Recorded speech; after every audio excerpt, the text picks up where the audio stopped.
There's no way you would have let me do this in high school. There's no way. Yeah. Therapy's made you a softie. This is the best of the week on Relevant Radio. Hey, all right.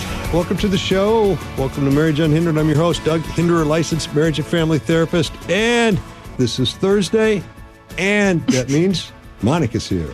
Licensed clinical professional counselor, LCPC, Monica Hinderer, an all-around good daughter. So I've got another email. We're going to the other email now. Is that what we're doing? Go for it. Okay. So this is anonymous. Subject, yay or nay to overnight trip? Dear Doug and Monica. Oh. Wow, I got an email. Oh, you're famous. Oh. Our senior high school daughter, right? So got a daughter, senior in high school, right? Now think about this. So we're in second semester, right? So she'll be graduating here in a couple months, going off to college, right? Our senior high school daughter's been invited by her high school boyfriend of a few months and his parents on a generous overnight trip to an out-of-state resort home in which she will have her own bedroom. That's luxurious. Important. That's pretty good. Yeah. Our concerns are temptations and scandal. I wouldn't be too worried about the scandal because the parents are there and all that kind of stuff. So I think that's probably, but the temptations, that's pretty real. Also, that this nice, mannerly boy is not Catholic. So we've got a concern about that. And this very luxurious trip and family lifestyle may further cloud our daughter's normally clear-eyed judgment of the importance of seriously dating only a Catholic fellow. Then she says they are in love. So I assume she's saying that the daughter thinks she's in love with this boy. My sanguine daughter and I, melancholic.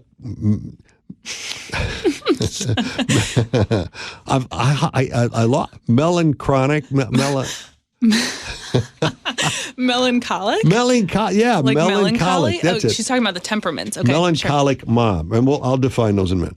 Are growing closer as we understand each other. So they're getting closer. It sounds like there was some stress there, right? Right. So sanguine is outgoing, sociable, and fun-loving. So daughter's outgoing, personable, is probably very popular at school. Melancholy, I know how to pronounce the word. Melancholy is disciplined, perfectionist, can be pessimistic, right? Can see the downside, right? So mom's a little more on the realistic side. Daughter is a little more on the, the what could go wrong side. Where's dad? What could possibly go wrong? I don't know. Oh. All right, so but they're growing closer as they get to understand each other better, which is a good thing. She says she'll be prudent and that nowadays teens travel in this way. Could be, I don't know. This trip means a lot to her. My husband sees pros and cons. There's the husband, okay. Pros and cons. I hope to learn your opinions and the words you would use to explain your positions to her. Thank you so much. I've learned a lot from your show. So mom is concerned, not sure what to do, and kind of was interested in our thoughts. So I have a couple questions first. I mean, do you know the boy's parents? Right? And you say he's very well-mannered, so it sounds like he's coming from a good home. But do you know his parents? Do you trust his parents? Have you had a conversation with the parents so that, and are they reassuring you that there's going to be good supervision there and the kids won't be left alone, right? So that's really important. Number two, what does your husband think? It says pros and cons. Kind of write those down, I think. I like getting them on paper so we can kind of talk through them, right? Number three, do you trust your daughter? Now, the deal of it is 6 months from now, most likely she's going to be off of college where it's Sodom and Gomorrah, right? And so you can make an argument that says we need to start giving her some freedoms here, but still in a controlled environment because the boy's parents are there, so that she's got some freedoms where she's going to make some decisions, but still controlled, right? So I think you could make an argument that if the parents are good and you trust them, and if it's just a weekend trip, 1 or 2 nights away, you could probably make the argument that it would be acceptable. Now, Monica, when you and I were talking about this, your first reaction was? I mean, I laughed because I said, there's no way you would have let me do this in high school. There's no way. Yeah, probably There's right. no way. Therapy's made you a softie. Well, I'm not saying I would. I'm saying I could see an argument for it, but I don't think I'd have said yes. And not that I didn't trust you. You were really well put together. I just think we had a rule, even through high school, no sleepovers, period. no sleepovers, period. Yeah. So. I think another thing to kind of think about are, what are your family values, right? And so kind of thinking about, if I kind of know my family values and the values that I want to impart to my children, it's going to help you it's going to guide kind of that decision-making process and that conversation process. And just being, I think, really honest with her about that communication. And I think this is one of our points or our tips to parents, is that you have to be very honest with your children. Yep.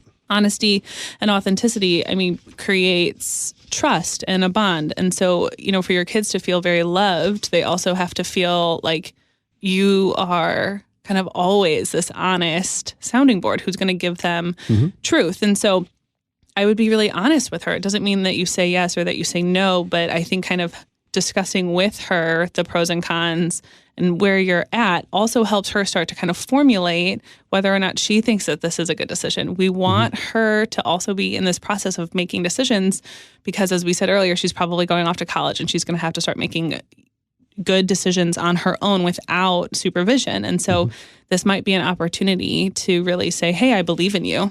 Yeah, exactly right. It's a tough call. It's not a clear black and white thing, to be sure. I would make the decision based on, is it a secure environment? It's a safe environment for her virtue. And is this an opportunity for us to show some trust and to kind of help prepare her for what she's going to run into in college? I think there was concern in that email about him not being Catholic or the kind of the luxury of this trip. And I think, look, luxury is fun, right? So I wouldn't be too, I wouldn't know. Neither would you. Yeah. I wouldn't be too concerned about it in that, she's going to come back to kind of reality and that there are some luxuries in life and that's not necessarily a bad thing. And, the Catholic, not Catholic, that's kind of an interesting little dilemma. It's tough, right? And certainly, being evenly yoked on faith is really, really, really important. But by the same token, when I fell in love with my wife, she was a Lutheran, but she came into the church, right? So we had to have some serious conversations about that and what life would look like. But I wouldn't just immediately exclude if he's a good, virtuous boy. You're looking for virtue, right? And again, they're just in high school. And a lot can happen between now and they get down the road. So, and again, we certainly encouraged our kids to group date in high school, but not to go steady, because going steady thing puts you in a position where there's, more temptation. And I think you're right to be concerned about that. But again, conversation, letting her know what your concerns are and why, while you still affirm her and the great choices she's made so far in her life and all the things you're proud of about her, I think is pretty important. Yeah. Let's go out to Julie in California. Hello, Julie. Hi.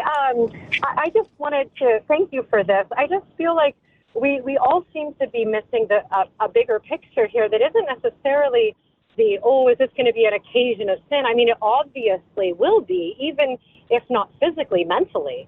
But you're talking about high schoolers, high school kids, and we're accommodating and accepting the whole modern worldly view of dating. And we're missing what we used to, the Catholic perspective on courtship and backing, just that concentrated amount of time together. Yeah. It's seemingly something that is much more appropriate for an engaged type of period rather than kind of finding out whether this person is someone you would want to marry and the discernment period of the courtship process. Well, Julie, thanks so much for calling in, and I agree with you. And the question is, should you be seriously dating, going steady before you're ready to get married? And most experts say, no, not a good idea to be in this kind of, what do you guys call it now? Facebook? No. What? Like a situationship? No. But it's we're now official. We're Facebook official now. We're officially dating or something like that. Sure. And I think your point is really valid, Julian, which is why we encouraged our kids to group date, but not to date individually until they're in a position to get married. And I agree. And that's going to be 3-4 years into college before you're in that position. Yeah. I think what's interesting though is kind of, Julie, to your point, that I agree that we want to be really careful, right, with this high school dating, even college dating to some degree, in that like we can get really caught up in the emotions and not really looking at whether or not this is a really good match, right? We're really young and we're really maybe naive when we make these decisions, and they're really emotion based or so forth. But I think for this particular email, it seems like this family has already said, kind of that exclusive one-on-one dating is already kind of an okay thing, right? So it's kind of where I think, that door's sort of already open of this kind of one-on-one dating. So, yeah, that's a good point. Julie, thanks. I agree with you 100%. And I think I'm not a fan of exclusive dating in high school, to be sure. So thank you for that clarification. I'm on your side. Thanks. I got to move on. We're going to go to Maureen in New Jersey. Hello, Maureen. Hi, how are you? We're great. Thank you. I disagree with her going. Okay. Because she has not really dated the man for very long, the young man. And this sounds like a family, or it just sounds like a family that may do these trips often. And so then if you say yes this time, they'll ask her again. Well, that's a good point. She may like the idea. It may, and then each time the temptation will get greater and greater. Good the point. more that she's with this boy on a one-to-one basis, I think you're looking for trouble down the road. Yeah. She's a senior in high school, but it's not good. Okay. Everything is so promiscuous today. It's beyond promiscuous. It's over the top. Yeah. And it's very hard. And somebody I know, a young person, is now very heartbroken. She dated somebody, and she's devastated. He broke up with her once, and then he broke up with her again. So, and then when the breakup comes, it's just way too much. Yeah. Because they don't see any kind of modesty on TV. Yep. So therefore, they're going away, and so their brain hasn't really developed enough.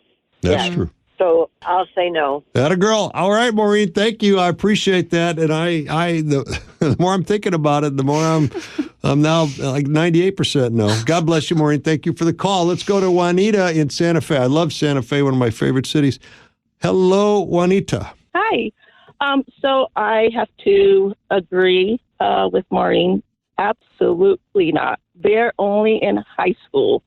And I think that I know for myself, I remember when I was dating my husband, well, boyfriend at the time, husband now, but, he wanted me to come out and visit with him. But that was just for me to go and visit. And Dad absolutely said, absolutely not. And Mom said, yes, go ahead. And of course, I went. And I think even now, I would have, if I had thought about it a little bit more, or if maybe Dad would have given me a little more of a, hey, this is why, I think maybe I probably, wouldn't have. And I think that, my husband probably would have understood.